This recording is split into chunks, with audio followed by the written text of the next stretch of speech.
They say that perfection is unattainable, but as of right now, the NFA Wildcats are feeling pretty perfect, and they are games away from the unimaginable, the perfect season. Can they continue it tonight at home against Fitch?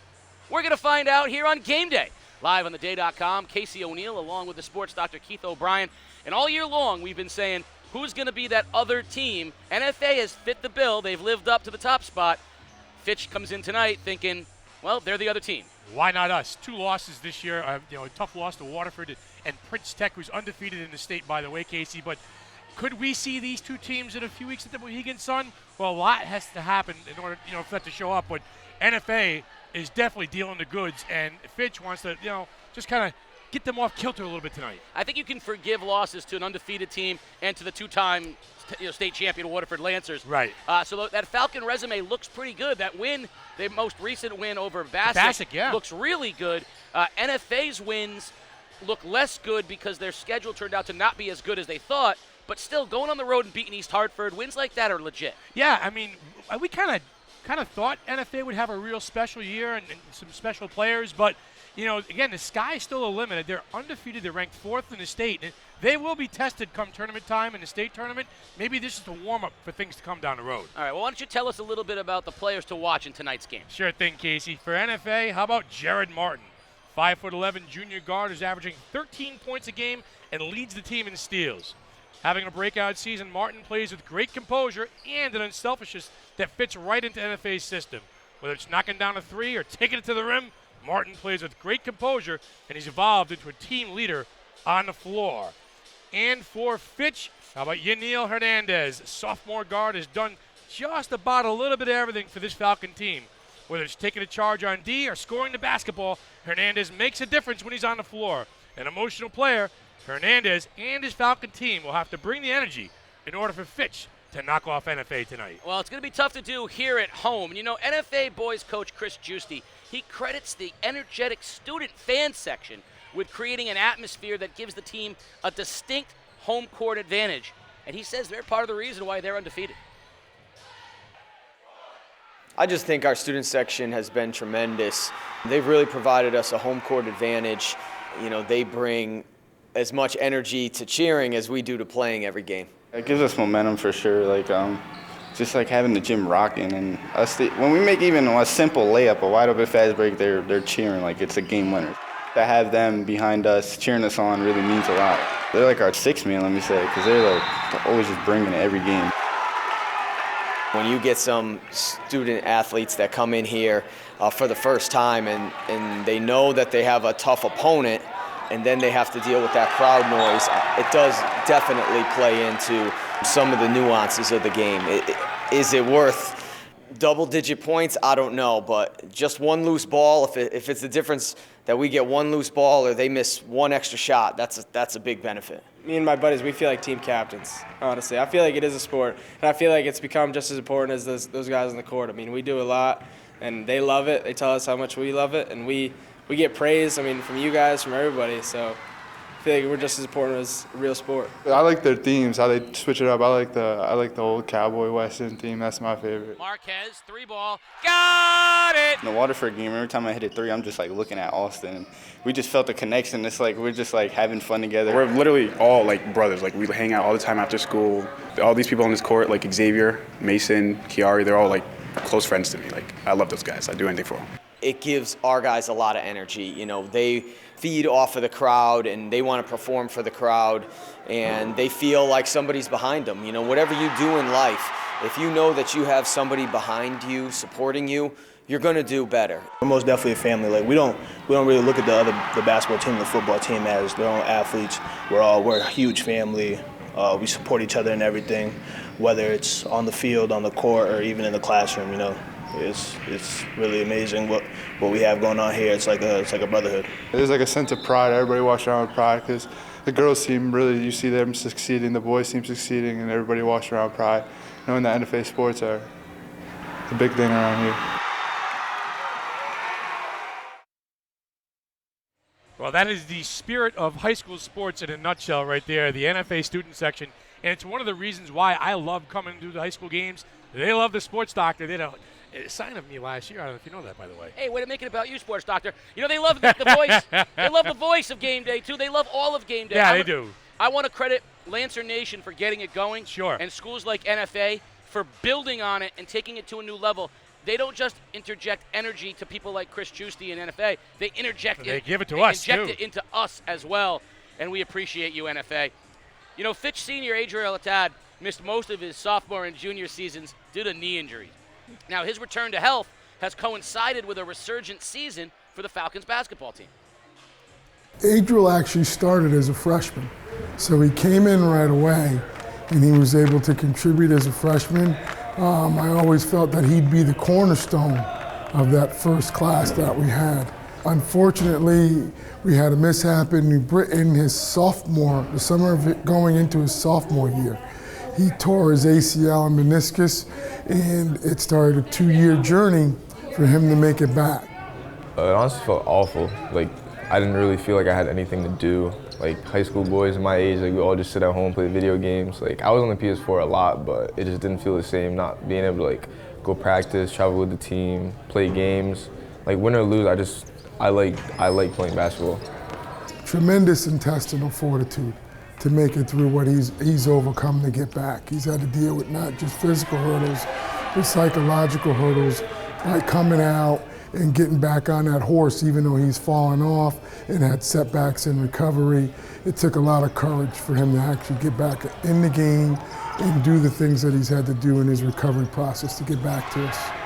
It was definitely tough. Like, it was more mental than it was physical, because like physically I could take the pain, but mentally, like, just having to do the same stuff over and over again, it just really took a toll on me, and it's just something I never had to do. Like, I never had to really overcome big struggle like that, like not even being able to walk for a month, being on crutches, being in bed all the time, like just that kind of stuff. It was more of a mental game, and I want to say now, after 2 years of it happening, I can say that I came over that hurdle. I've always said when we've had interviews that we've been getting better as a program and playing, and I've always made a mention in him, and not necessarily using his name, but us not having our best player. What he does is stabilize the team. He's a mentor to a lot of the younger players. He's a tremendous leader, and he settles down kids within our team that allows them to perform better. For me to come back at full health and for the team to be playing as well as we have been is definitely a great feeling.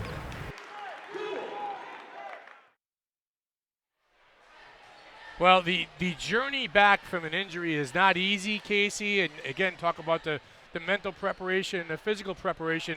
You love to see a comeback story, and you love to see this one. Well, you do, and he's going to have to be on his A game tonight. Speaking of A game, Chris Giusti on the left being outdone. Look at Marcus Outlaw, the NFA great, bringing the A game. Look at the shoes. We're going to talk about basketball and shoes on the other side. You're watching Game Day live on theday.com. At The Day, our journalists are in your community, talking with business owners, attending town meetings, analyzing data, talking to government leaders, reporting on the issues that matter most to you. Since 1881, we have been serving our community and will continue to do so 7 days a week, 365 days a year. Never miss a day of news. Enjoy convenient home delivery right to your doorstep, 7 days a week. Subscribe at theday.com/membership. The following is a presentation of The Day.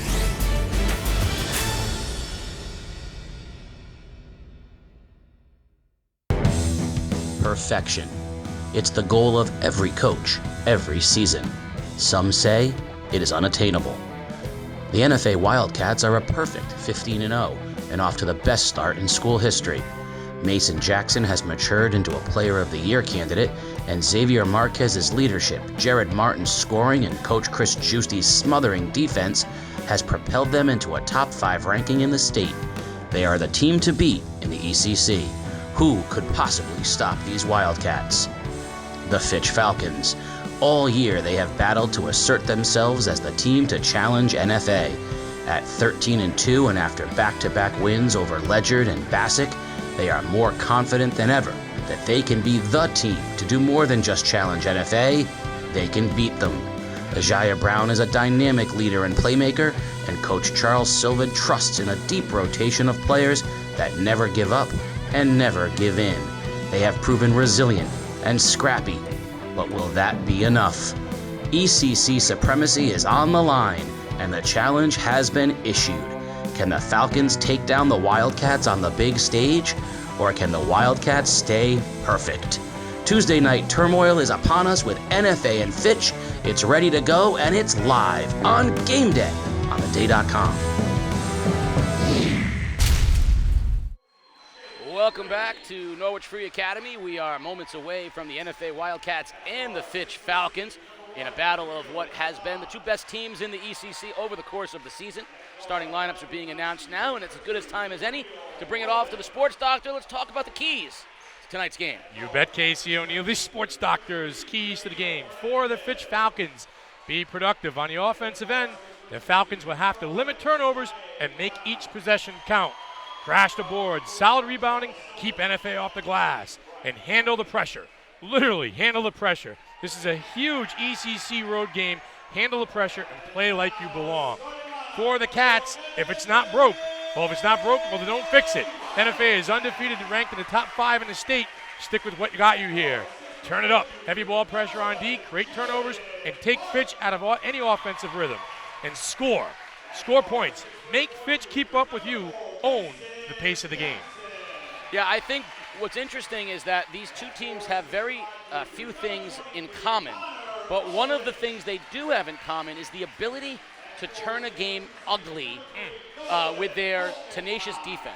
We've seen Fitch not be able to score. We've also seen NFA unable to score, and so tonight someone's going to have to find points. Both teams are going to try to make it as ugly as possible. Yeah, and I think that might be the difference in the game. Whichever team has more fast break points, whichever team gets more points off of turnovers, who's creating offense off their defense, that could stand out. Because, Fitch doesn't shoot the ball very well from the three-point line, but NFA can knock it down. Well, we'll talk more about how these two teams are going to approach each other, but first, let's meet the players in tonight's game.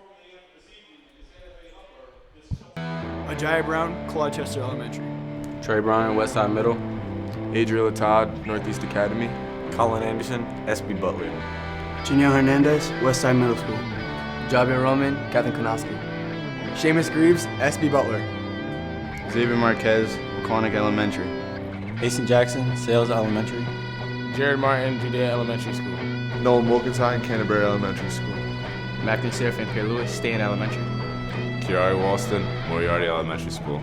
Blaze Beausejour, Kelly Middle School. Parker Sharp, Franklin Elementary School. Connor Ulrich, Huntington Elementary. Hi, my name is Grover Boone, with the Sacred Heart in Taffa. My name is Jaden Francis, and I went to Huntington Elementary. My name is Jibby Sampera. I went to elementary school in my home country. I came to the U.S. in my freshman year. The Day strives to cover stories our readers care about. With a feature called Curious CT, we make it easier for you to tell us what you want to know about the people, places, and issues in southeastern Connecticut. You submit a question, readers vote, and we investigate and report. Go to theday.com/CuriousCT for more details. You ask, you vote, we investigate.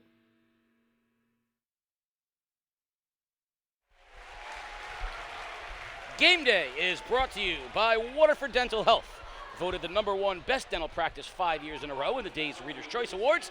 You can visit them at 177 Boston Post Road or at waterforddentalhealth.com. The fans are out tonight. The student sections are filled up. Evidently, it's red, white, and blue night. I have that outfit, Sports Doctor, including the hat. Sure. I often take it in my 1920s rowboat. Is where I often take that. So here's the problem I see. Henry Fonda's special, isn't it not? On Golden Pond. Yeah, I appreciate that. NFA likes to play that 2-3 zone.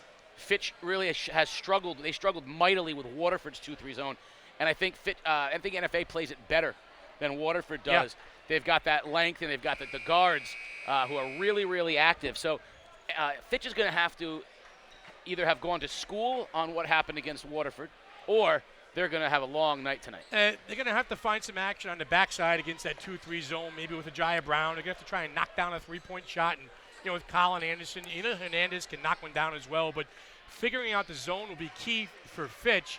And for NFA, I really do believe they need to dictate the pace and the tempo of this ball game. And you know what? Kind of take it to Fitch early. Let Fitch play catch-up. Well, the two players vying in many ways for the Player of the Year in the ECC, Mason Jackson and Ajayi Brown, will jump it up at half court. NFA in the home white, and the tip is tipped and won, and Todd will corral it and take it for the Falcons, who have the first possession of the ball game. See that NFA, a little bit of a 3-2 matchup zone. Push that Falcon offense way out beyond the three-point arc. Brown kicks to Todd for the first three of the game. It's in and out, and a strong rebound by Molkentine. Good look, though, from Todd, top of the circle. Jackson with a long three. Back iron, tipped, and Martin comes down with it, and that's going to be a jump ball as he got tied up by Greaves. Our officials include Dave Cruz, and he was on that call. Dan Henderson and Steve Phillips, the other officials in today's game. There's Martin cut off, and he flies it up top to Molkentine. Now Marquez, there's a good matchup there. Marquez drives, jump step, hangs underneath to Ulrich, high off the glass for the first points of the game. A little pressure by NFA off the make. Trying to trap in the corner. Fitch will settle. Brown drives, pull up, hang, short. Rebound Marquez, and the crowd is already getting into it here for NFA. Molkentine hangs in the lane and can't quite finish, and it goes out of bounds. It will be Fitch basketball. Well, composure early on the offensive end here for the Falcons, Casey. That time Ajayi Brown got kind of caught in no man's land, didn't know if he was going to shoot it or pass it on the backside. So they're going to calm things down, get your sea legs underneath you guys. You'll be all right. I like the shot Brown has. That's a shot he can knock down. Weak side. Hernandez didn't see it, got it knocked away. Straight man-to-man defense here by Fitch, too. That's going to be a walk, or are they going to bump first? Yeah, they're going to get the bump. Marquez got bumped by Jabril Roman. So Charlie Sylvan, head coach for Fitch, trusting his guys that he can take NFA man-to-man, play him straight up. That's something else to look at today. We're going to look at the two wardrobe choices of the head coaches, because Coach Sylvan's kind of laid back as Jackson drives and finishes on the jump step. That's a big-time move right there by Mason Jackson. A little jump stop, take it to the rim and finish, and NFA right back into the pressure. All the way to the basket, hanging in the air, no good is Greaves coming the other way now. The Wildcats looking to run. Molkentine to the corner. Marquez, bank shot is good, and the Wildcats are up 6 early.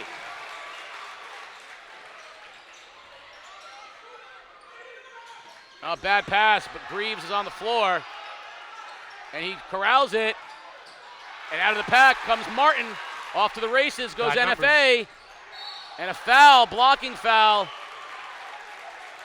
will go against the Todd, and the Wildcats are on all cylinders right now. Yeah, Charlie Sylvan going to look to call a timeout. Can't let this game get too far out of him. Again, sloppiness, the pressure is just enough to get Fitch out of any kind of offensive rhythm. Turnovers lead to breakaways. Well, it's funny because there's a fine line whenever you do pressure, right? There's a fine line between creating a turnover, giving up a layup, and then there's the spectrum in between, which is disruption, right, and creating a bad shot, right, or giving up an easy shot, right? So that's the kind of where that you are. And so in the first two possessions, Fitch had good shots. The second two, straight on look at three, Second two was a bad shot and then a turnover. So the pressure, getting all kinds of different results here in the early going. It's not always a turnover. Right. Sometimes you just force a bad shot, which is what they did because the offense wants to go. Fitch needs to be patient here, down 7 early. They absolutely need a bucket. Brown can rise up and knock down that little 10-foot shot. Todd hangs in the air, basket no good. Graves tips it, and it's controlled by Roman. He's trapped and loses it out of bounds. See, Ajayi Brown has the ability to break inside that pressure, and if he can rise up from about, say, 8 or 9 feet and knock one down, Fitch will be all right. That's the shot that NFA is going to give you. You don't often hear me say this. I think Jaya Brown needs to be more selfish. Yes. I think he needs to take this game under his wing a little bit and say, I'm going to knock down about 5 of those. Jackson drives, and Mulkentine will save it up top to Martin. NFA will reset. Well, NFA playing with a lot of confidence, huh? Loosey-goosey, just dictating the pace and tempo.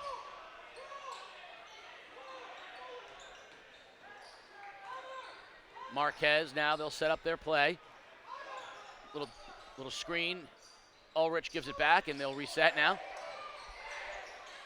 Yeah, they were out of sync that whole thing, and look at the break they get, though. Yeah. Tips to Mulkentine for the basket, and they were out of sync that whole possession. Yeah, spread the floor, kick it out to Jackson for a 3, and a corner ball gets tipped. Mulkentine, Johnny on the spot. Fitch has got to call a timeout. The NFA faithful wants Fitch to talk it over, and Coach Sylvan is going to do just that. The worst possible start. Right. 9-0 here to begin the game because. Yeah, on the road, too, so. You see Mason Jackson with the jump stop. That's a big-time move right there. Just the step in and the length, the ability to finish at the rim. And he's got it all. He's got it all in the package. We've watched him mature over his years. We saw him come in as a freshman to not a lot of hype, and then really take off over the summer in the AAU circuit. Come back last year as a sophomore with a lot of hype, and we saw the growing pains that came along with being a sophomore in a league that was full of good teams like over at Waterford and East Lyme. This year coming in, a lot was put on him. He was sort of the preseason player of the year candidate, the expected breakout player. And I'd actually going to give him a lot of credit to say he has not made it about himself. He's remained in the flow of things. If anything, we hear Coach Giusti say, we want him to do more. We want him to be a little more selfish, him as well. So it's been nice to watch the maturation of Mason Jackson. So that's where Jaya Brown has to come in. Yeah, he's got to step up. He's got the skill to crack that zone and get in there. You've liked him. You've talked about him for a couple years now. And great kid. Baseline drive, kick out, Greaves, blocked from behind, and a foul, a reach. Looks like that one will go against Brown on Ulrich. That's a good set piece, though, by Charlie Sylvan off the timeout. Try to expose that zone on the back end right there in a big-time block. By Ulrich. Max Pierre-Louis into the game. And I know he pronounces it Pierre-Louis, but he will always be Pierre-Louis. I mean, I can't help myself. I really can't. Somewhere Luke Letelier turns over. Off the dribble there, gets in the hands of Brown. Brown rises left hand. There you go, Ajaya. There you go. Send it in, son. That's what we want to see. Full court pressure here by Fitch. Marquez streaks down, breaks it. He can beat it easily. Hangs in the air, and he stepped on the end line. That'll be a turnover. It'll be Falcon ball. Marquez said he got bumped. He might have. Yeah, he might have got bumped. The football player, son. Take the hit. Keep going. We're going to get Kershaw into the ball game for Fitch. So that last trip down by Fitch with the Jaya Brown beating the pressure with a head of steam and taking it to the rack. Falcons need more of that. Todd, nice look underneath, but Kershaw couldn't handle it.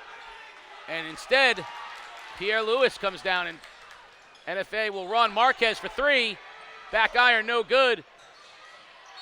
On the floor, we're going to get a bump and a foul. And Martin. And our first look at perhaps the best name in the ECC, Blaise Beausejour. I like that name. First, Blaze is a great name, but Beausejour should be playing at LSU.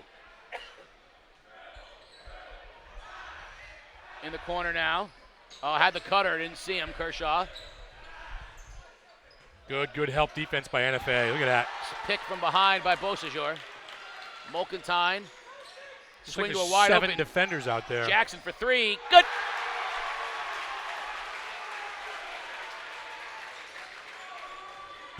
Defense leading to points.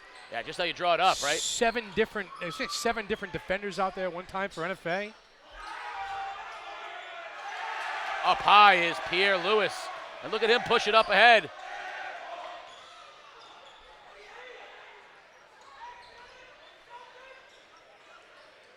Brown is very careful not to sag off of Jackson too much. Beausejour, nice crossover. NFA much better in this possession, being much more patient. Here's Jackson. We're going to get a reach in on Brown. Jackson's going to make Brown work on a defensive end, that's for sure. That's a tough assignment for Ajaya, but he's up to the task. Jackson moves very well without the basketball. Two kids out there jawing on it, a couple of competitors.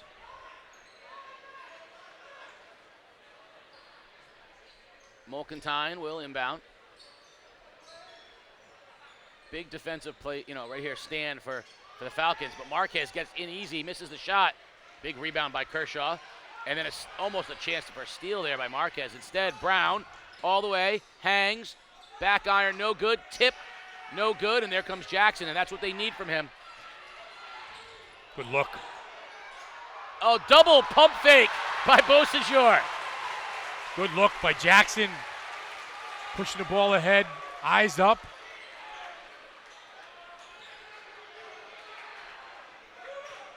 Fitch has got to be careful here. Open three, good. Jabril Roman knocks it down. And if they can get him to start shooting the basketball, Jackson tries a three to answer. Got it. He's a thriller.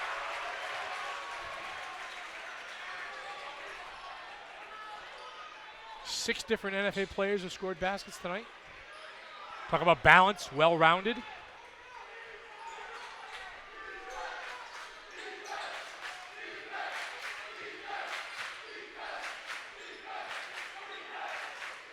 Falcons working it around the perimeter. Yep, no. NFA doing a good job of pushing that Fitch offense behind the three-point line. A big block by Mulkentine. Jackson up ahead now, running the floor. Mulkentine drives, left hand finish, no good. Greaves with the rebound for the Falcons. That was a good look by Mulkentine. Brown drives on Jackson, blocked by Pierre Lewis. Jackson runs the other way, bounce pass to Marquez, and he'll be fouled at the basket. So the block on one end, the leak out on the other, and NFA gets himself to the free throw line for two from the charity stripe. Marquez runs the floor so well. He gets up and down. That's a big difference I see tonight with NFA. Whenever they have a chance to run, they're out of the gates tonight. We've seen that in years past where they're patient on offense and they run their stuff and almost too vanilla at times. Tonight it just seems like the horses are out of the barn a little bit. Yeah, I agree with you, Sports Doctor. We talk a little bit about, we mentioned it with Waterford, right? How the success of one sport translates to the success of the other sport. Well, I think you're seeing that here at NFA right now as well. I think that football season got guys like Mulkentine and Marquez and Pierre Lewis really in a good spot mentally where they really feel confident, comfortable in big games. I think there's something definite advantage to that. Todd, he drives, kicks. Now Brown drives, hangs in the air. Left-hander is no good, but he'll get to the line, and that one almost went down for Ajaya Brown. Yeah, it's a good, strong move there by Ajaya, AJ, as they would call him, fourth-year player. Head at the Coast Guard Academy next year. He's going to be Senator Brown someday. All right, not too shabby. Yeah, there's not many kids we've seen for the last 4 years that have worked so hard. Ajaya Brown, he just got himself in a position this year to have some success on a high school level, and him and his teammates. Been through some tough years at Fitch, but this year it's paying off for him. Second one is up, and he missed the first one, but the second one went down, and it's a 12-point lead almost at the end of the first quarter. Well, I asked you before the game, I said, would Fitch score more than 9 points in the first quarter? I thought they would, and they should have, but they didn't, barring something unforeseen. And NFA is just going to work it for the last shot of the first quarter. Martin, stutter step, pull back, jumper, no good. And that'll take us to the end of the first quarter. 18-6 NFA. Mason Jackson leading the way on the break, has those NFA Wildcats up 12. You're watching Game Day live on theday.com. This is something that people say I'm weird for, but I really like tennis. Tennis is a fun sport, and I practice a lot on my off time. I'm really good at sleeping because I could sleep anywhere. Not many people know this, but I'm a pretty talented ping pong player. I have a table at my house, and I'm the king of the house right now. So, I like fishing. I go fishing a lot. I'm an up-and-coming SoundCloud rapper, so yeah, follow that SoundCloud. Follow me on Instagram at Blaze with 12 E's. I'm really good at piano. I've been playing it since I was, I believe, 9. And we used to have belts, like a karate class. And I was a black belt. And I was the only one to make it to the black belt. Game day is brought to you by Waterford Dental Health. At Waterford Dental Health, your smile and your health are our top priority. Located at 177 Boston Post Road or at waterforddentalhealth.com. Well, I think in the first quarter you saw the pressure of the NFA defense paying big dividends and some, sloppy play from Fitch. We talked about that in the open. We talked about ball pressure, taking Fitch out of any kind of rhythm on the offensive end, and that's why NFA is up 12 right now. You ever seen a leaf when it falls from a tree? Yeah. And it stays in the wind? Sure. Mason Jackson plays like a leaf sometimes. He's just kind of flows wherever the wind takes him. Yeah. And Chris Giusti wants him to play more like an oak. Yeah. You know what I mean? He wants him to play sturdy. Sometimes Jackson's almost too smooth for his own good. But so far, he's been just enough for the Wildcats. He's been doing those things underneath. Nice move by Brown. Yeah, Anderson with the little, rebound and a little tricky pass behind the back to Jaya Brown. A little different look here for Fitch now. A little bit of it's like a 1-2-1 matchup.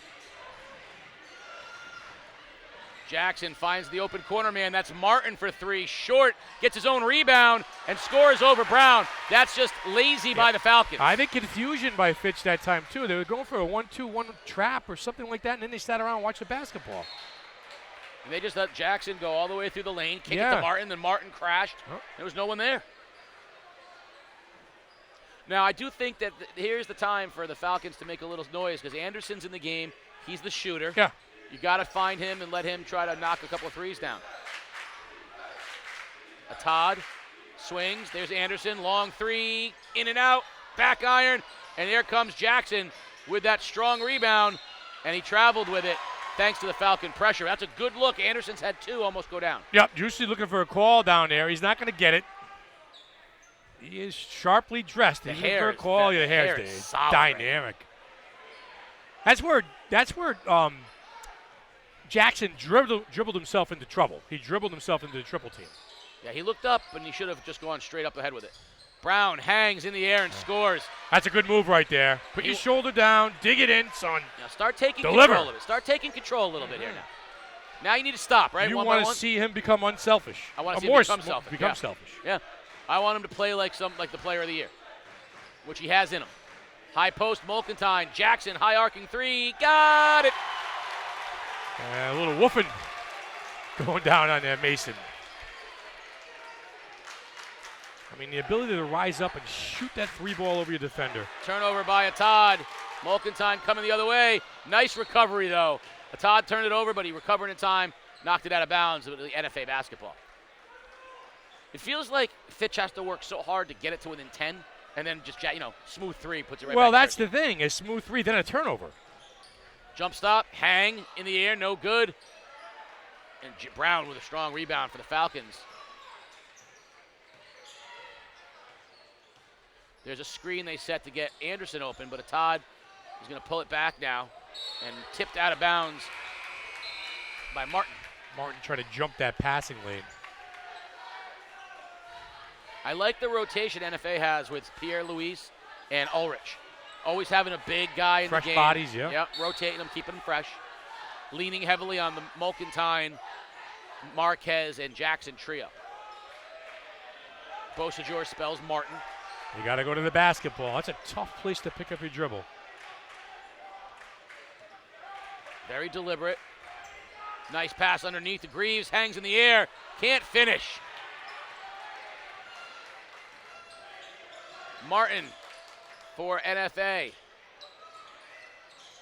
Looking for Marquez. Mulkentine will take a 3. In and out. And Todd goes up high for the rebound. Greaves has really struggled by the basket, and he's an important part for the Falcons offense. Well, the threat of the three-pointer in the corner will open up space for Greaves. but they've got to swing the basketball. Todd picks his dribble up.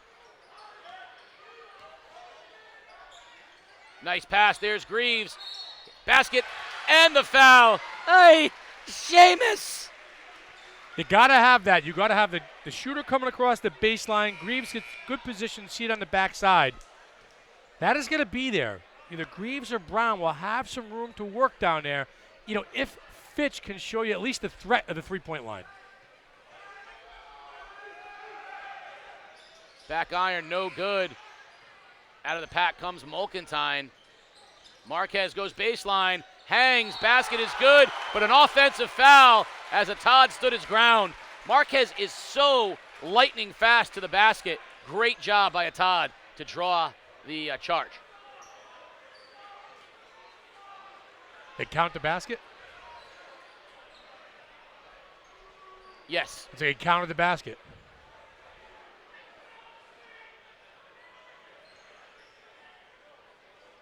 Oh, I think they're calling a foul. It was a block.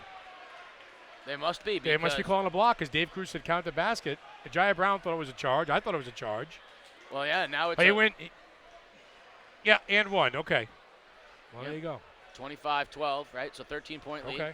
That is not what Dave Cruz did physically. He made the safe call yes. and yelled out. And we've seen that one. Yes, out. Out. Safe. But either way now, 14-point lead for the Falcons. Excuse me, for the Wildcats over the Falcons.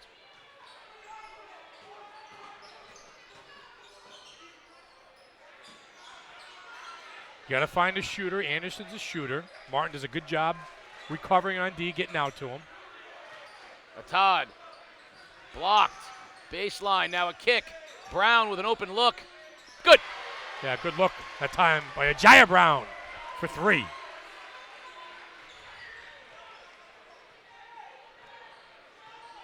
Big time for a stop here. Fitch needs a stop and a basket. You got to get this thing into single digits here going before halftime. Up top, though, they leave Jackson wide open. Straightaway three. No good. A Todd with a rebound. Chance to run. Up ahead it goes to Anderson. Misses the layup. But it goes out of bounds off of Jackson, and Anderson has to be kicking himself right now.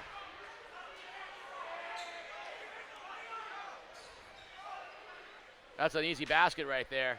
Would have cut it to single digits.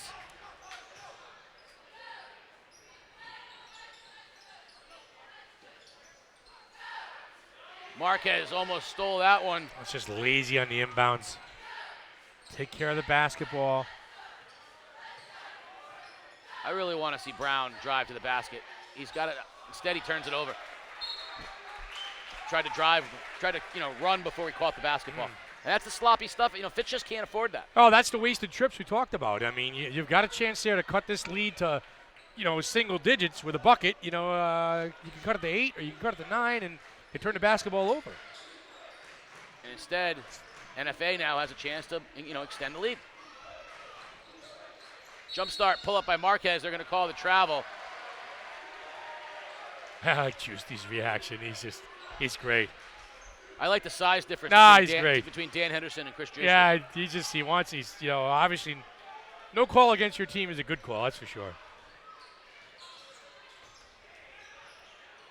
Kershaw, dangerous pass. Picked off by Martin, up ahead to Marquez. One too many passes, and they've got Jackson trapped in the corner. Long three by Martin, no good. I don't think that's the shot they wanted. Yeah.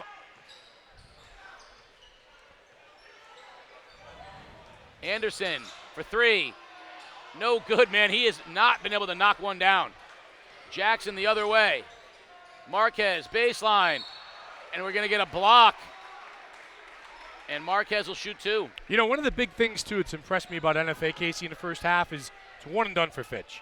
There's nothing going on the offensive glass. Either Jackson, it's Marquez, it's Martin, it's by committee. NFA's done a good job controlling the boards and not giving Fitch any second chance scoring opportunities. Yeah, you're right, Sports Doctor. And I take it a step farther. I actually think both teams have done a really good job on the defensive glass. Yep. NFA really hasn't had a lot of second chance opportunities either. They're just getting much better first chance opportunities. Right, and they're creating more offense off of a defense. That is correct.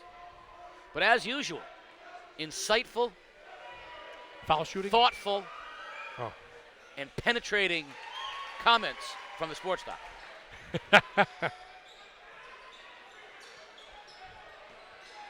Leads 12. There's an open look for a Todd. Inside, he tried to make the extra pass, and Dangerous. Tide picked it off. He should have shot the basketball.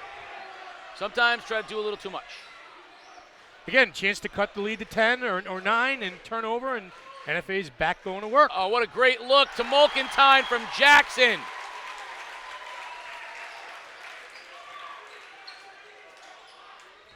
Attacking the basket, Hernandez. Open three, back iron. Pierre Lewis with the rebound.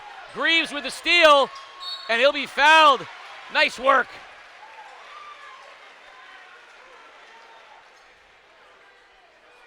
Anderson is really starting to force it right now for the Falcons.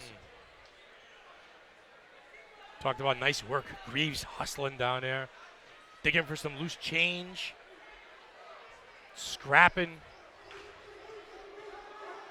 I think Fitch needs more of that, Casey. More scrapping. Now that was not your traditional free throw result, as that ball deadened on the back of the rim and trickled in, but they all count. And Greaves will have another one. Line drive. It was not your smoothest of strokes. That's a little better there.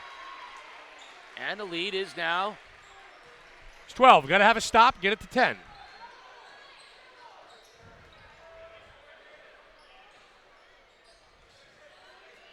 Mulkentine. They try to trap him. Instead, Jackson into traffic. Bosajor for three. Good. Blaze pays dividends, and the lead is 15. Yeah, good look. A kick out by Jackson. Anderson foregoes the three. Back to him again. He's got to knock it down. Back iron. Struggling. Greaves with the rebound. High pass. Brown on Ulrich. Hangs in the lane. Tipped. Battling. Jaius Brown still working hard. And he and Ulrich scrapping on the ground right now. And out of the pack comes Mulkentine. In the corner, Marquez drives baseline. Turns it over. Out of the pack, Greaves with the ball. He's lefty. Spins. Hangs. Can't finish. And tipped out of bounds. It will be NFA ball. They're sloppy right now on both ends. 15-point lead here for NFA.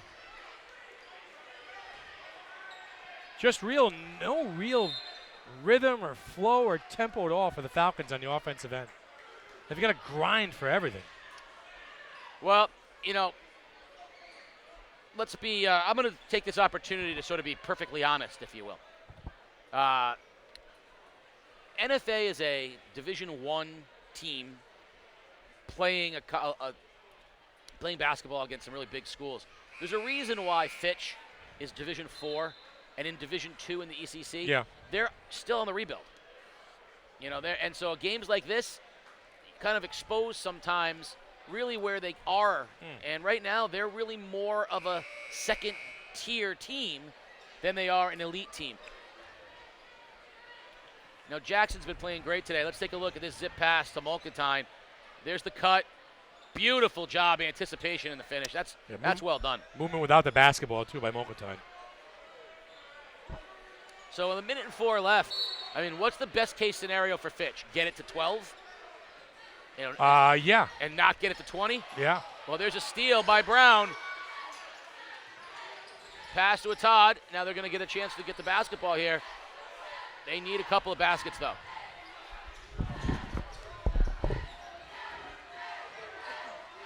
Brown hangs and scores. Ajaya Brown with a basket. And now the pressure. In the middle, the turnover, a Todd. Left-handed scoop shot is good. And a timeout by NFA with 32 seconds remaining. The Falcons have cut it to 11 and forced a timeout on back-to-back baskets with a turnover. And we said best case scenario 12. Is it even possible? Could they get it into single digits by halftime? Yeah, it's 11 right now, and things got a little sloppy there in back-to-back possessions for the Cats. Turnover, Brown gets to the basket. Turnover, a Todd gets to the basket. Yeah.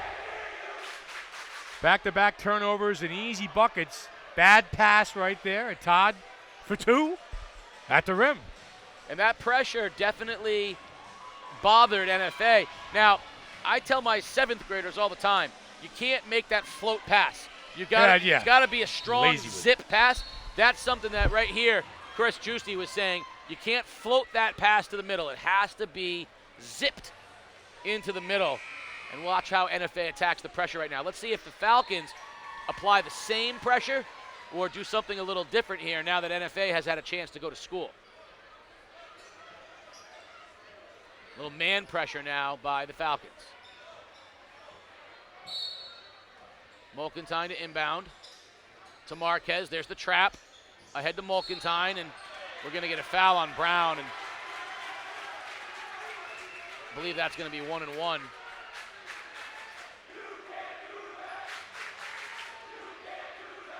He reached in and knocked Mulkentine. So with 30 seconds, essentially 29.2 actually. Big free throw here by Mulkentine. If he can knock these down, it extends the lead back to 13. And if he misses the front end, it gives the Falcons a chance to go into halftime, perhaps in single digits. Brown will go to the bench. They don't want him to pick up an additional foul here in the last 30 seconds. Mulkentine calmly knocks the first one down. One more for the senior, Nolan Mulkentine. Second one is up, back iron. Strong rebound comes down to the Falcons, and a Todd 12-point lead. See what the Falcons can come up with here for a final shot of the first half. There's a trap and a turnover. Up ahead it goes to Martin.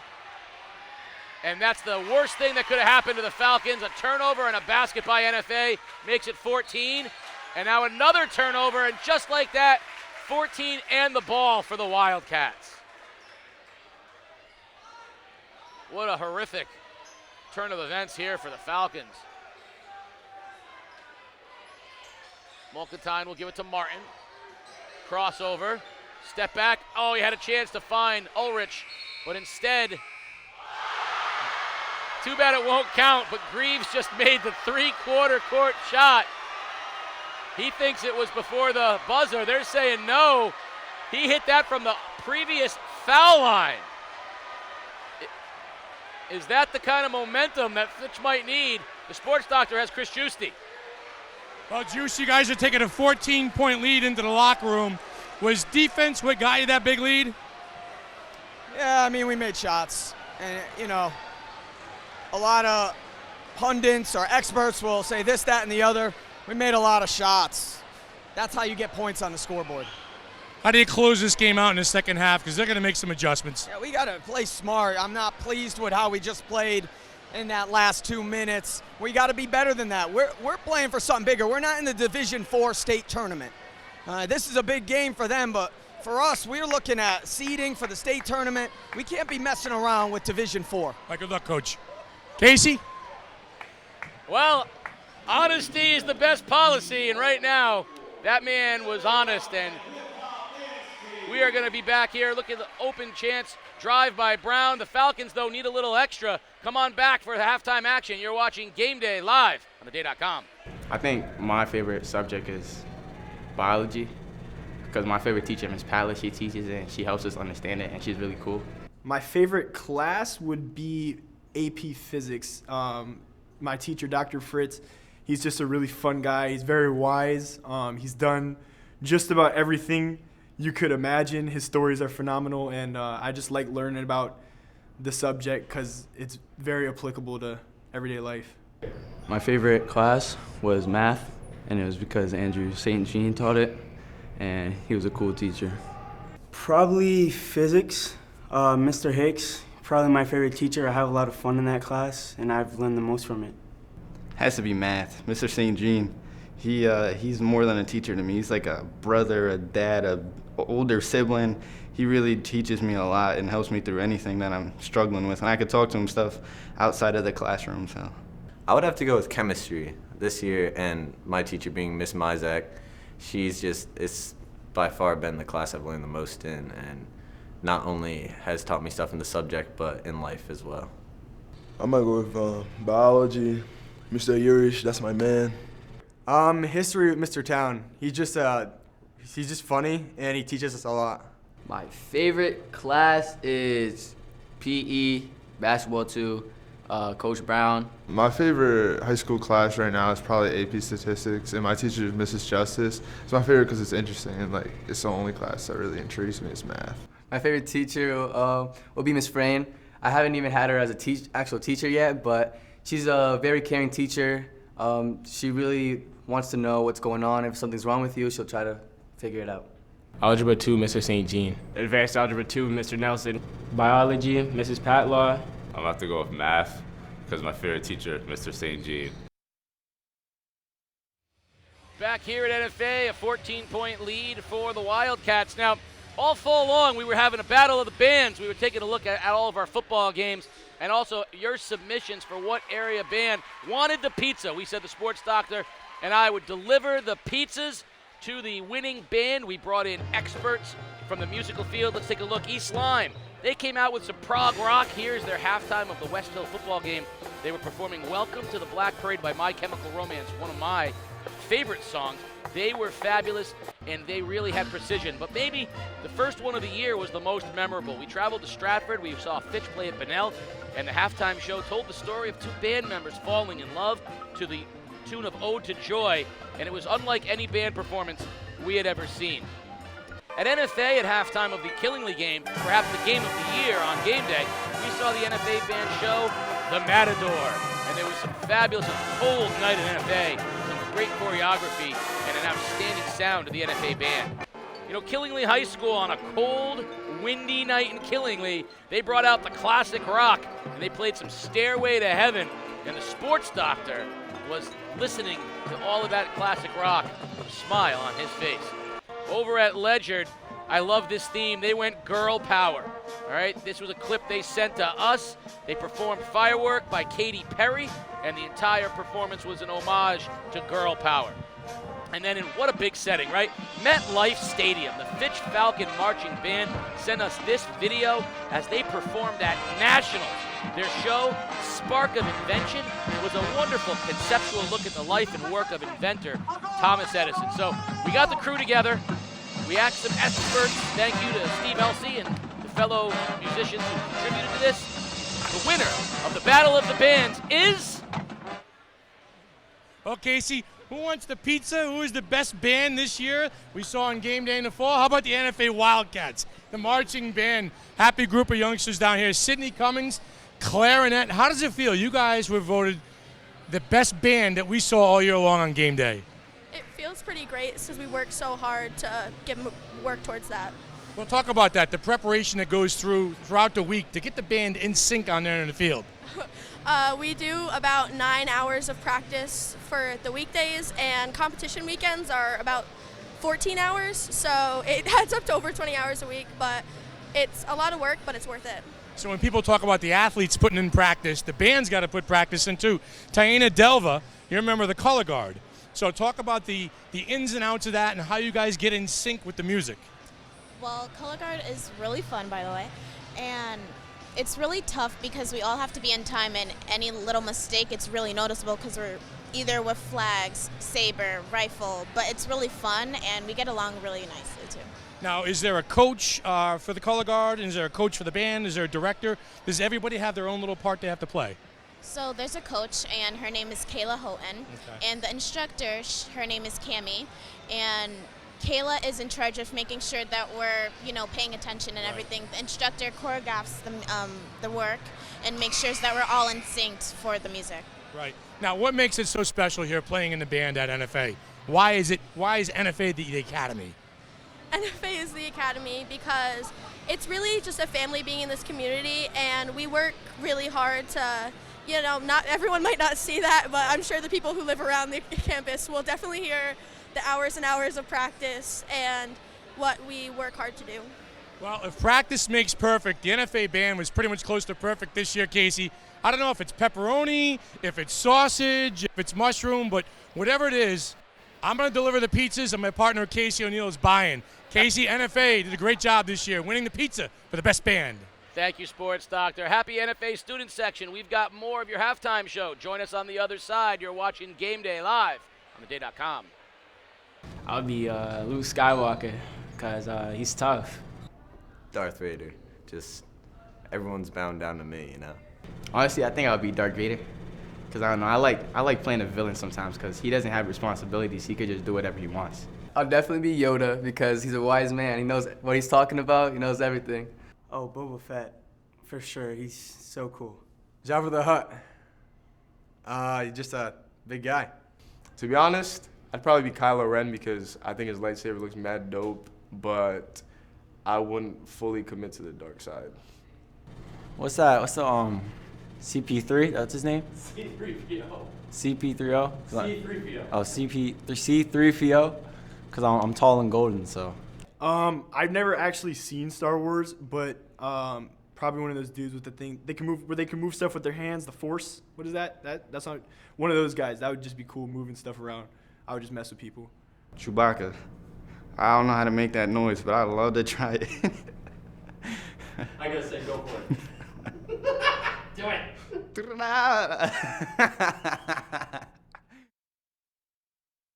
All right, that's fabulous. First of all, Xavier Marquez, it's that you're looking to make. That's the Chewbacca noise. And C3PO, come on. And Ajaya Brown, having never seen it, but you know, you're killing me here. But you're right, Adriel Todd. Kylo Ren's lightsaber is mad dope. I can't disagree with that. 14-point lead. Let's take a look at how we got there here in the first half. Early on, it was pretty much all NFA. Marquez getting to the basket, and the Wildcats just had too much success, not only getting to the basket, but kicking it out for open threes, and then just creating turnovers on the other end. Ajaya Brown did his best to try to keep Fitch into it, and if anything, he needs to step up in the second half and be a little bit more selfish. But when it came down to it, great ball movement by NFA. Their zip pass there to Malkentine, and really NFA had a chance to score easier baskets in the first half. Falcons need to figure out something at the end.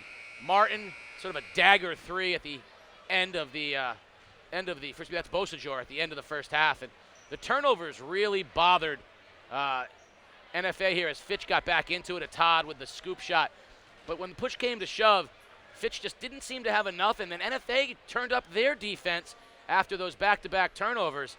NFA turned it up, and from there they were able to turn over the Falcons and push that lead back to 14. So we saw the lead get as close to 11, but then those turnovers at the end of the first half really put it back up to 14, which is where we are now. And we saw a very honest Chris Giusti, and he must have been listening to game day during the first half, because I said, you know, they're a Division I team.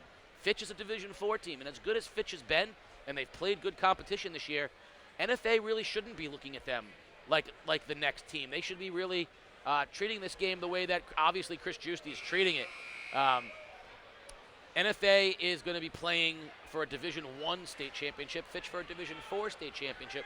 And while Charles Sylvan's kids have come a long way and turned this program from, you know, the bottom of the ECC into a contender, I think it's pretty clear that the Wildcats believe that they are in a class of their own as we get ready to start the second half. The 14-point lead for the NFA Wildcats, and it will be NFA basketball to start the second half as I bring the sports doctor back into the ball game. Let's start with great job with the bands. NFA girls down there, the bands in the flag corps, very happy, the color guard. And we will tell you at the end of the broadcast when you can expect your pizzas. If I heard you correctly, something about you buying the pizzas. I'm flying, you're buying. It's okay. on my time, you're done. All right, fair enough. Chris Giusti was pretty adamant. Here's a quick look three right off the bat. Martin bangs a three, and bad start for the Falcons. Pretty adamant about his team's performance, I think, in the first half. So let's see if the message was delivered. They trap Greaves, reverse pass picked off by Martin. Yeah, he was not happy. Marquez picks his dribble up, finds a cutting Jackson, puts it to the floor, hangs, left hand, finish. Acrobatic is Mason Jackson.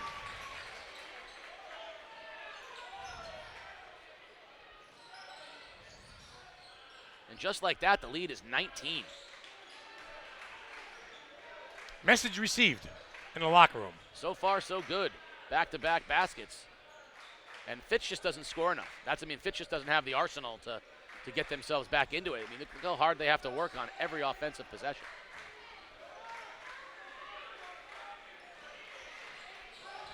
Drive, kick to Greaves, and now back out it goes.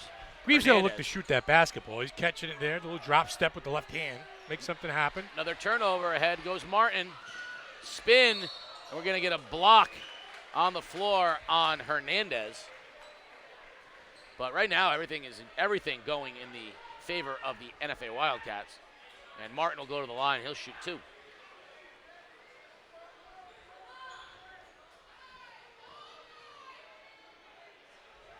Martin, sort of a quiet tonight with his scoring, but always dangerous.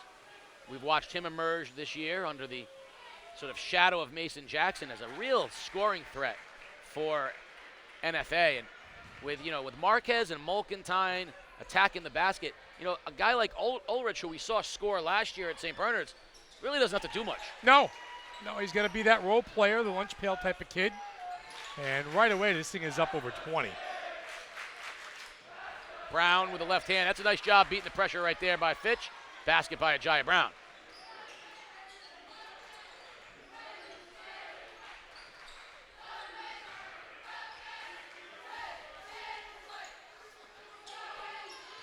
Jackson drive, hang, pull up. Beautiful. He's got all the goods, doesn't he? He can, like he said, he's kind of like a Leaf. He's got 14 thus far in the ball game. You see he that? can Just rise float. up, rise up, hit the 3, pull up from 8 feet or take it to the rim. He really does have all the tools. When he's a junior, come back next year, boy, you give me a beast. Yeah, he's going to be the prohibitive player of the year. Yeah, in the state. Oh, beautiful look to Ulrich and Fitch. No answers right now for NFA. We talked about dribbling, pushing the basketball in front of you when you're coming up the floor and your court vision. Timeout by Fitch, but that's Mason Jackson. Now you saw him score on one end, then come back and push the floor, push the basketball, and Ulrich running. You talked about him, he gets rewarded. I think part of the issue with Jackson is media-driven in that we want him to be something that maybe he isn't, which is, we thought he was going to become more of a Chris Dunn, Deva Strauski. That's a stretch. Chris Dunn's a stretch. I'm not talking about Deva NBA Strauski. quality. I'm talking about style of play, meaning take guys off the dribble, get to the basket. But maybe he's more of the pure scorer. That's a big-time move Gervin. right there. Yeah, big. Yes, that's right. George Gervin's a great analogy. Little finger roll, pull up from 8. He lacks that killer instinct a little bit on the floor. Maybe that's just his style, loosey-goosey out there. I kind of like it. I think we wanted him, like I said, the Dunn and Ostrowski, I think we wanted him to take people off the dribble, get to the rim, throw it down, draw the foul. That might That's just not his deal. be him. No, That's not his deal. I think Chris Giusti would say, as long as he plays that way defensively, as long as he rebounds for them, blocks some shots, offensively, he can be the shooter, get in the lane. He's just not the guy that's going to go and dunk over you, which is, that's fine because his game has, matured every year, and he is how about this? He's very comfortable with himself offensively. I love the goggles, too. Those goggles are great. Well, you got to be able to see. Falcons the other way. Brown splits defenders. Jump stop. Bad choice. Shoot that basketball, EJ. Drives. Finger roll is good. That's a nice. That's George Gervin. That's Gervin-esque right there, yeah.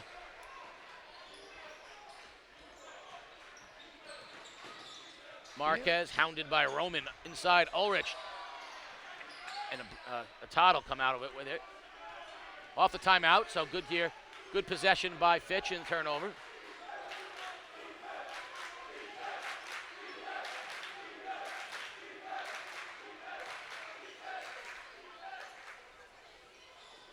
Kershaw drives, hangs, in and out.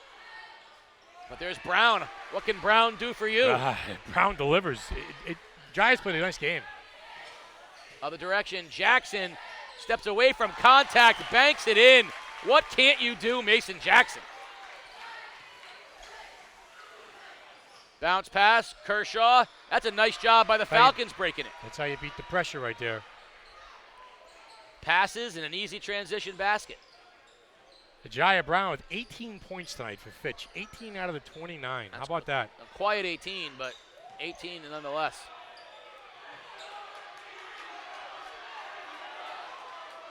Oh, beautiful crossover by Martin. He's determined to score this basket, and he does. Yeah. I was going to say a little too much dribbling that time by the junior, but he turns the corner, rises up, and knocks it down with a purpose. Yeah, got a little friendly roll there, but yeah, he was going to determine he was going to get that shot off no matter what. And NFA just going to sit back in that zone.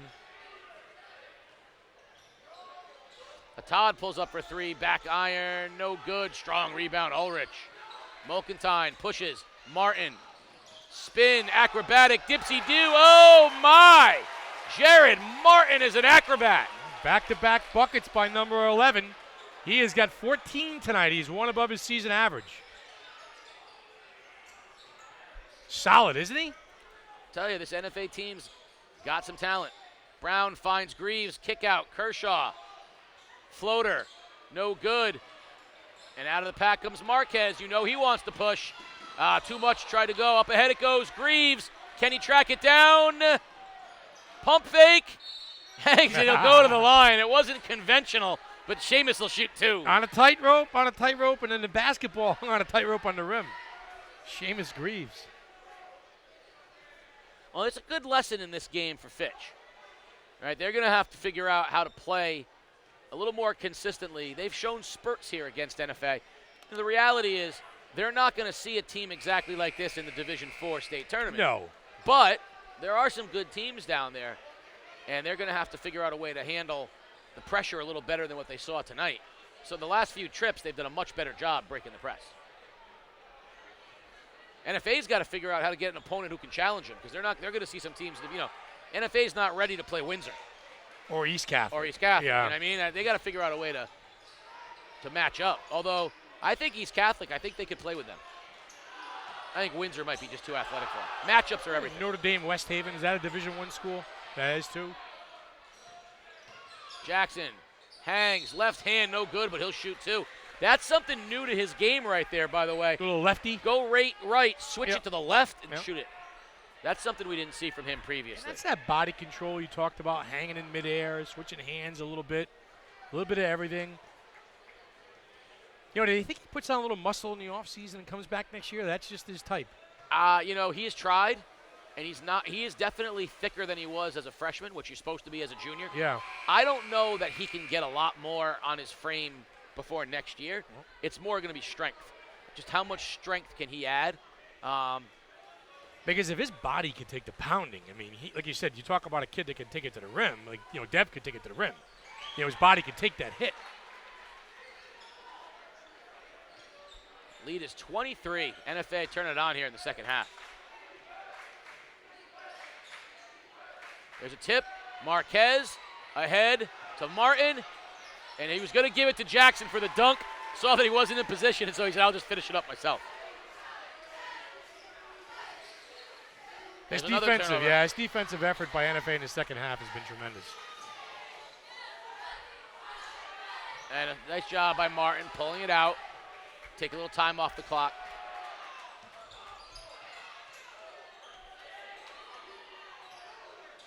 Beausejour. Yeah, there's some little fancy dribbling out there right now. One-on-one, Jackson and Brown. Jackson hangs, blocked by Greaves. That's a nice job of help there by Seamus Greaves.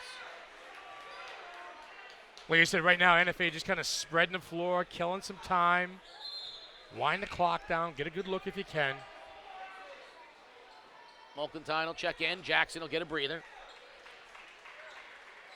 It's a luxury right there, isn't it? Take Jackson out, bring in Mulkentine. And now you're going to rely on Martin to be your scorer. Marquez kicks. Beausejour. Nice pass. St. Louis blocked by Greaves, and now the Falcons will run. Brown. He'll hang, float, no good. And yeah, NFA wants the pressure now. They want to get out and run.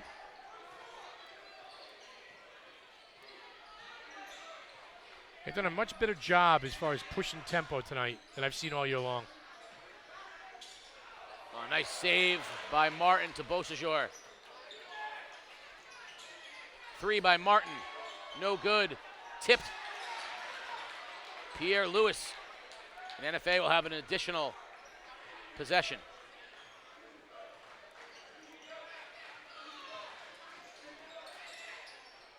NFA now going to patient.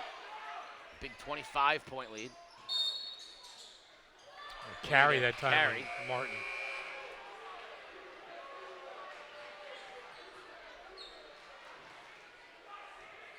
So if you could take NFA in these Division I in the state rankings, Sacred Heart, Notre Dame, West Haven, Hill House, Immaculate, East Catholic, and Glastonbury, Manchester. There's some good teams out there. New Britain, who's moved up, right? They played in a Division II final last year. Lost to Waterford. East Hartford, who NFA's already beaten. And Bassick, who is Fitch's beaten. Good teams out there. So where would NFA stand? It'd be my question to you, Casey. Notre Dame is ranked 6th in the state, fifth in the state. NFA's 4th. Hill House is 7th in the state, right around there. So you got a couple teams, Sacred Heart's in the top 10, and obviously, East Catholic is number 2 and Windsor's number 1. Yeah, well, what's interesting is going to be, I think NFA could be in trouble as early as round 2 because with a bad draw. Because what's going to happen is some of these teams that you named are going to get banged out with four losses, playing in crazy conference schedules. Yeah. And you're going to get them. NFA is going to probably finish as maybe the 3rd seed or something like that. 4th seed. I would say no worse than 3, right? They're going to probably. Are they going to lose? Even if they don't, they could still finish behind. They'll finish behind Windsor. They'll finish behind. They could finish behind Notre East. Dame. They could even finish behind Catholic. Yeah. But if they come in as like the 4 seed, the second round they're going to play. Yeah. The 12. The top 12 team. Yeah. And they're going to play someone they could get. They could get a Hill Manchester House. or a Hill House. Yeah, that's a tough second. That's why Division I's just no joke. Yeah, no joke. As Joe Morelli would call it, the big boy league. Yeah. Whereas Fitch is going to see teams unlike. They're going to see teams that the ECC teams like Turtle Eye. They're going to see teams that they can do. Oh, step back 3. Martin looks right to the student section. 21 now, I believe it is for Martin unofficially. Nice job over the top. Chris Kershaw with the basket for the Falcons. Here we go, end of the 3rd quarter. Martin, crossover, long 3 from the parking lot is no good. Tipped. That'll be good if it counts. It does not. We're at the end of 3 quarters here. 26-point lead, and Jared Martin has been doing it all for NFA. He was our player to watch in the Open, and he's delivered the goods thus far. You're watching Game Day. Live on the After a big win, you definitely got to go out with the boys after the game. Definitely Chick-fil-A. I'll get some nuggets, some Polynesian sauce, maybe a milkshake if I played well, if I earned it. No doubt about it, it's Chick-fil-A. Me and Kiara Walson go out there every single game. After a win, I go to Chick-fil-A. Either the nuggets or the sandwich. Go-to meal is chicken nuggets. Maybe a vanilla cone, if I'm feeling good. Definitely got to get waffle fries and a large root beer, no ice. I'd probably go downtown to Margaritas. Chili's. We got to get those baby back ribs. I'll definitely be going to Wendy's. 4 for $4, you can never go wrong. It's cheap and it fills you up. I'll either go home and get my mom or dad's cooking, or I'll go out to like a Chick-fil-A or something like that. Game Day is brought to you by Waterford Dental Health. At Waterford Dental Health, our entire team is dedicated to providing you with the personalized, convenient, and affordable dental health that you and your family deserve. Visit us at 177 Boston Post Road or at waterforddentalhealth.com. A quiet night for the student section, is it not? It is definitely quiet. They have had a lot to cheer about, but now it gets to be 26 and a whole quarter left, and now they're looking for that showtime moment. They want Jackson throwing down, or that's what they're looking for now.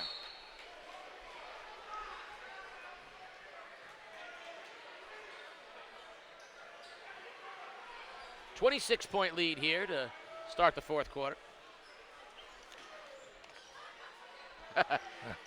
Student section just chanted, "We're bored."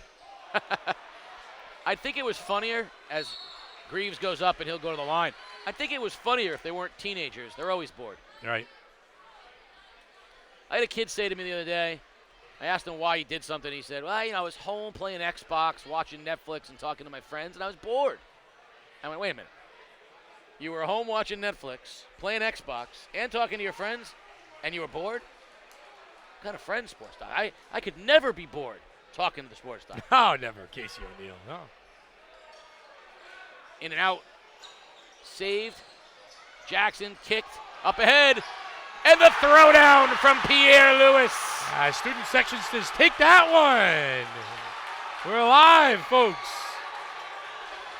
Like I said, they've been waiting for that signature moment, and they got it right there.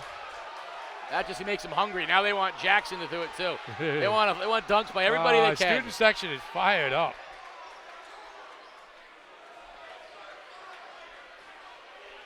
You know, Coach Giusti wants this thing to be 30. Yeah. And not because of anything against Fitch. He wants his team to recognize where they belong.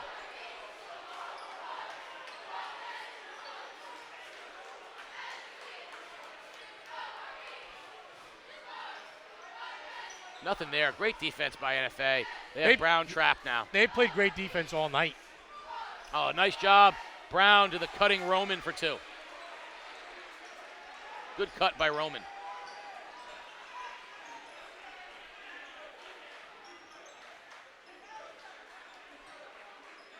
NFA will run a set play, double screen. Marquez loses it. Roman comes out of the pack with it. He loses it. Bounce pass. Crazy reverse shot is good by Hernandez, and the foul. And you look at Coach Giusti right now on the sidelines, and you would have no idea they're up 23 points. Yeah, I think he's coaching this team hard right now, and he's still coaching them hard because he doesn't want to see a let up like he saw at the end of the first half. You know, he doesn't want a sloppy play out of this team. I think he knows what he's got. I think he knows the potential of this team. He doesn't want these kids falling asleep a little bit in spurts. Well, you know, I do think, again, the reality is you play 45 seconds like they did in the first half against Hillhouse. Yeah. And you're down 10 points. Sure. So they can't do that. He wants them to play aggressive and confident at all times. Speaking of aggressive and confident, right here. This young man can do it all. Marquez hangs, jump stop, throws it up off the glass. No good, but he'll shoot 2. He keeps working and working and working. I miss this kid next year, huh?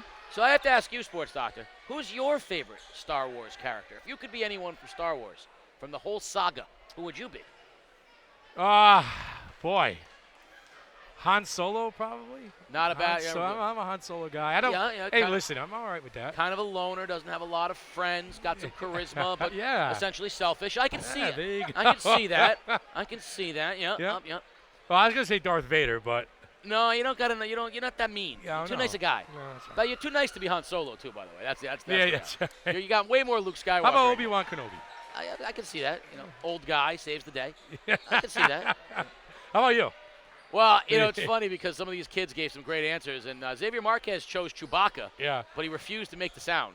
I did it for him. That's right. And Mason Jackson could not figure out how to say C-3PO. He didn't know, but he did say he's tall and golden, much like C-3PO. That's right. And your guy, Ajaya Brown, has never watched Star Wars. It's a problem when he wants to. I'm okay with that. No, if he's going to be a senator someday, yeah. You got to watch Star Wars. I would, and then I've never seen a Harry Potter movie. How about that? Do you have a 12-year-old kid? No. Then I don't see any reason why you should have. Martin, kick, 3, good. Good basketball right there. Inside, outside to Ulrich for 3. Martin can dish it. I would be Yoda, by the way. Oh, of course you would. Master of the Force. So start the buses. Start the buses. There you go. They're fired up now. 26. No, Obi-Wan Kenobi's a good character, too. He's a tremendous character. Yes, he is. Yes, he is. Although he did start in the first episode with an accent that I wasn't entirely sure about. Started a little bit like the Pepperidge Farm guy. Send people to ride single file to hide their numbers. I don't know where that came from. So Marquez, kick into the corner. Open look for 3. In and out. Into the ball game. The only thing Jackson hasn't done is hit that corner shot. He's hit it from just about everywhere else. Yeah. You got Mulkentine back in the game. He'll replace Ulrich. You surprised? 4:43 remaining, up 24. NFA starters are in the game? No, to be honest with you. Or you? No, Jackson floats. I think he wants to finish the game strong. Maybe the last 2 minutes or so, but Jaya Brown gets to the basket, and let's see if that's on the floor. They want the guys off the bench now. Now it's when they want the fun guys to come in the game. So checking in for NFA is Parker Sharp. He'll replace Marquez. Steve Lee just chimes in. He says NFA is the #1 seed in Division I as of right now, if the state tournament started today. That's interesting. They're undefeated. And the Haven Register poll doesn't matter. If they stay undefeated, they will be #1. All right, I like that. Steve Lee chiming in. So Windsor can't catch them, huh? No. I don't see how that's possible, but Windsor with 3 losses to the Orlando Magic. those count? The Orlando Magic. Losing and those 3 other games in Florida hurt you in here? All right. Nice look underneath. Mulcantine misses the bunny. Greaves blocks it, and Todd comes out with it. Pull up inside the foul line. Back iron, no good, and tip. Beausejour now ahead to Martin. Oh, that's a nice move, but Greaves with another block, and Beausejour finishes. All right, so I did not realize Windsor's losses would count when they came in Florida, so that's good to know. So, yeah, NFA stays undefeated, and they finish 1, and that's going to help them in that second round game. And the question is, for those that have seen teams from around the state, do you think NFA is legit? Do you think they're dangerous? Jackson, there's what they need from him right there.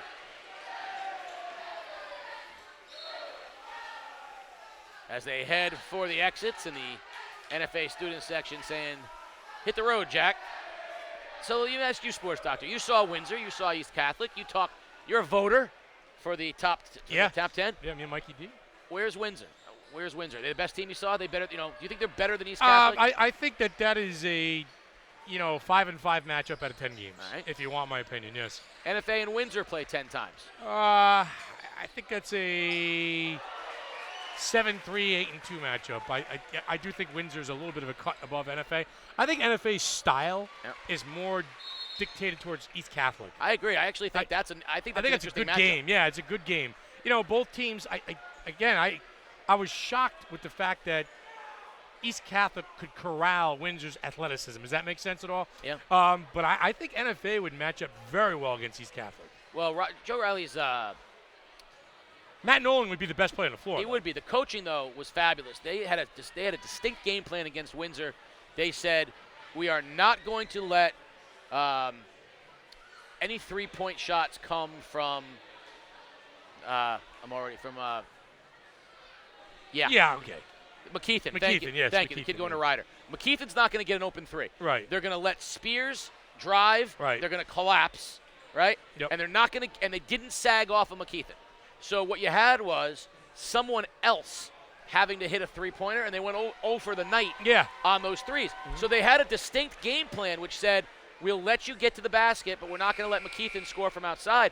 I thought that was a really smart game plan. And Windsor, Kenny Smith said it, we didn't score from 3. We couldn't hit 3s. Couldn't knock them down, yeah. Here's a get the crowd fired up, Casey. A little showtime here. Pierre Louis, send it in. Up Student ahead of section everybody. Going nuts. Fantastic. So, but again, I guess, and I haven't seen Notre Dame or West Haven, but like you said, teams like Hill House and some of these other schools, they can scrap. They can play.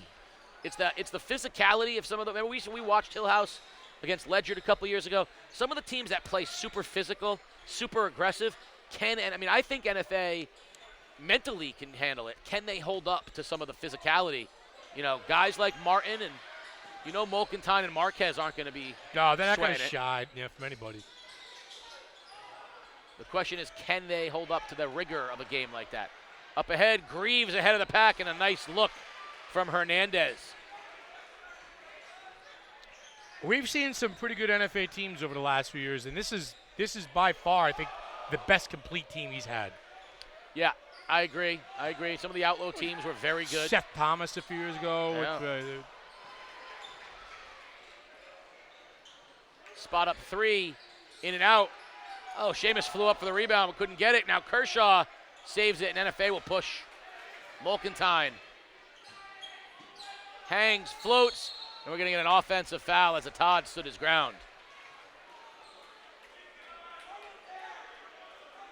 Go way back when the Neil Curlin took that group to the state championship game against, what is it, Warren Harding, Mike? Is that who Neil? Mark Jones's team? Mark Jones's team. They lost to Harding. It was a very up at Central a few years back and a long time ago.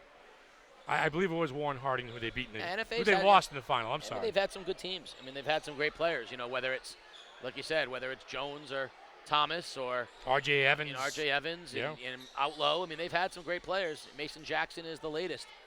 But I think this team can do a little bit of everything. And I think the emergence, nice move by Brown, I think the emergence of Martin as a scorer, because he helps, doesn't he? Well, you know, in the state tournament, they're going to take Jackson away. They're going to say, and that might be the person that, and I think this kid right here, Marquez's fearlessness is something special. Todd up ahead of everybody, and well, they have cut it to 20. So much for the finishing strong that Coach Giusti wanted. Oh, Martin fancy, can't get the finish to go. But Beausejour even fancier behind the back to Martin for 2. And the steal on the other end. Watch out. Kick out 3, Martin got it. Little 5-0 run by number 11. He is on fire. 27 points for Jared Martin. Is there such a thing as a quiet 27? Because oh man, he's filled it up. And now we're going to see some of the NFA subs getting into the ball game.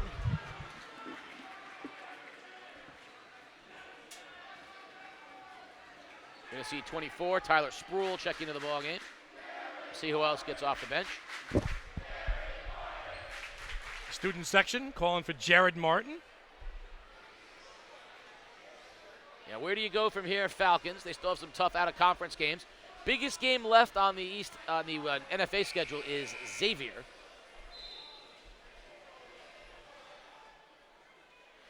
Let's take a look at the vision here. Misses the shot.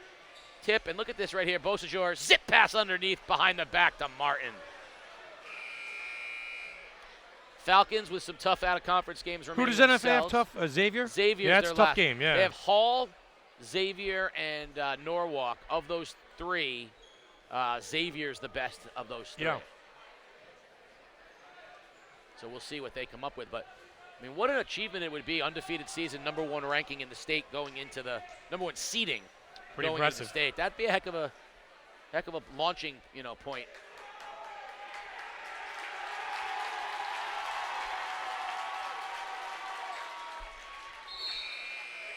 Jebison Perrin, they call him Big John. Number 44, the senior. 6'6".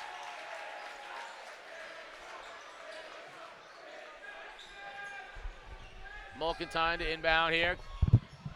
Fitch still pressuring, and they get the turnover. So now Big John will jog down, and he is not small. Look at Greaves, who's a big kid, dwarfed by Big John. 3 ball, Kershaw, no good. Greaves, no good. And a beautiful athletic follow by Kershaw. 30-some-odd seconds remaining to run out this victory here for NFA. Beausejour in trouble, finds Mulkentine. Can they get it across? Gonna have to hurry. And there's a 10-second call. Couldn't get it across. 25 seconds remaining.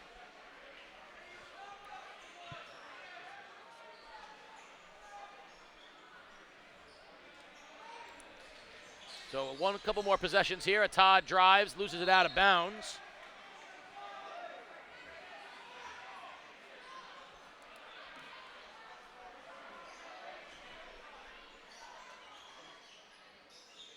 Pump fake. Floater is no good. And Ulrich rips the rebound down for NFA as we're almost to the end here. 14 seconds remaining. Spruill will hold on to it. Run out the clock. And that will do it. An impressive game here tonight as the Division I ECC champion NFA Wildcats put a thumping on the Fitch Falcons, 75-53. And cementing themselves, they remain perfect, cementing themselves as the best team in the ECC. And another notch as they head into postseason play As of right now, they are the #1 team in Division I, and they want nothing more than to continue that undefeated season and ride into the state tournament with a chance to cap off what has been a really special season here at NFA so far.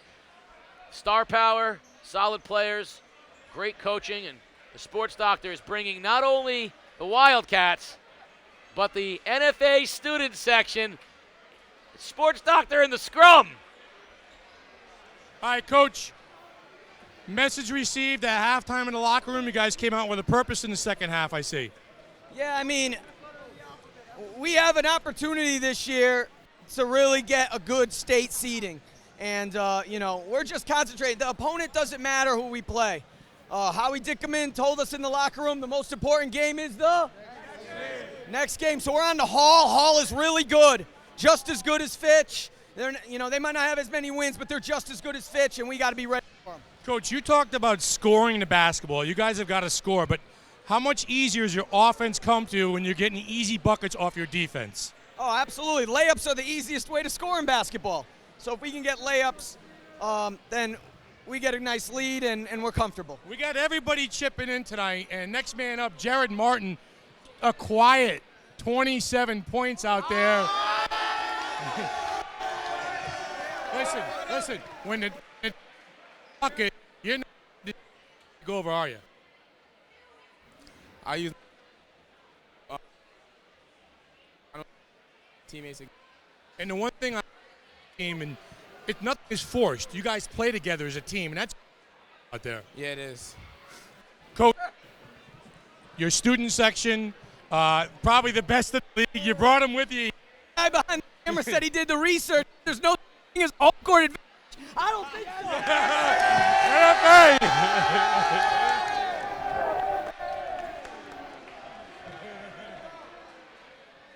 Oh, that says about it all right there. A jubilant NFA student section. Lots to cheer about. Band gets the winner of the Battle of the Bands. The student section, which was last year's one of their best student sections. The basketball team, the girls are ranked in the top 5 in the state. The boys are ranked in the top 5 in the state. The boys are undefeated. It is a nice time to be at NFA right now. Let's take a look at how they got there today. Say a lot about Ajaia Brown. He certainly tried to keep Fitch into the basketball game as they tried to do some nice things off of turnovers. Finishing at the basket is Kershaw. And there were spurts where Fitch really played great basketball, but Jared Martin was really just too much. You see him turn the corner, get to the basket, hang, get the soft roll, and 27 points from Jared Martin, the junior. And they were very, very explosive tonight. Spin move, that 5-point run that Martin helped contribute to. NFA pretty much holding on to a 20-point lead or more for much of the half. A step-back 3 by Martin, nothing but net. And as a junior, he and Mason Jackson are going to come back next year. That's going to be the dynamic duo in the ECC. Can you imagine that those two back next year, those two juniors? Wow, yeah, in a word, wow. And Pierre Lewis is back next year. Yeah. They're going to come back with Ulrich, right? Sure, yeah. Ulrich, Pierre Lewis. Now they're going to need to find some guard play, but Jackson, Martin, Ulrich, Pierre Lewis. I mean, I don't like looking ahead, but I guess the point is there's a lot of talent here, and they got a ways to go. It's got a good thing going, and we talked about maybe some standout individual players the last few years for NFA, but I think this is their best team, and it shows you that you don't need 30 from Jackson. You've got kids like Jared Martin. You've got kids like Molkentine. Marquez chipping in. It's definitely a team effort, and it shows they really enjoy playing for each other. And I think they like playing for Coach, too. Well, this team right now on all cylinders. Yeah. And you really can hear Coach Giusti in his voice. He knows there's something special with this group. He knows that this year is not like the others. Right. And he feels it. Yep. And as a coach, and you've been there as a coach as well. Sure. You get that special group, and you just got to get, you know what you have, and he's trying so hard. To bring it out of the kids. That's He's right. trying to get the kids to believe, too. So, if the kids see the coach having fun and his student section having fun, and through the hard work and really trusting each other. And I do think this group trusts each other out there. We've seen, like I said, maybe a couple years in the past with Seth Thomas and some of the individual play out there, but I think it's a complete team right now. Well, I agree, and I look forward to seeing what they do the rest of the way. This is our last regular season game. Now it's all about championships. It starts this Saturday, where we will have the ECC Wrestling Championships. Yeah. Is that a move? That is a chokehold, I guess. Right. All right. Would you like me to show you the? No, throw you off no. the top rope, no. So we're going to have the ECC Wrestling Championships, of course, the ECC Cheerleading Championships, the ECC Boys Semifinals, and then, of course, the ECC Basketball Boys and Girls Finals from the Mohegan Sun, which is always a special event. Busy month. A lot to do on game day. We're now entering the postseason, and of course, some of these teams still have. You got the New London girls, the NFA girls, the Bacon Academy girls, Old Lyme, NFA. Yeah. We have a few teams who have some state championship aspirations. So, there's a lot Even more the to Fitch do. Falcons on a Division 4 level. Yes. Yeah, figure things out a bit. Tough game tonight, Yes. but they'll be ranked very high in that Division 4. Yeah, I think, ironically, Fitch and Old Lyme have much better chances to win state championships than NFA, only because the competition is just ridiculous. It's very good, yeah. On the other side of things, NFA girls, New London girls, Bacon Academy, all very good teams. Don't sleep on East Lyme, by the way, too. Now that the real deal, Sophie Dubril, is healthy, they can do anything, and they have some success there as well. So we're looking forward to it. Not the best result for the Falcons tonight, but go to school, learn from it, come back out the rest of the way from NFA, build off of it, right? You heard him say Hall's next. Hall's next. I thought Ojaya Brown played his tail off tonight for Fitch. Again, they'll learn from this. They'll move forward. And, I think the sky's the limit for NFA. I think that they have envisions of going into that, state tournament undefeated. Well, we'll find out. Join us Saturday, 4 o'clock, the ECC Wrestling Championships, one of my favorite events. The expert, CJ Saddy, will be with us. Put you where you belong. Nowhere near the action. Go down there How and about do that? The sideline interviews. That's Wrestle the with best part. the kids, yeah. We want to thank you very much for Peter Wappy and the crew, for Mike DeMoro, and for this guy, the sports doctor, Keith O'Brien. I'm Casey O'Neill. Good night, everybody.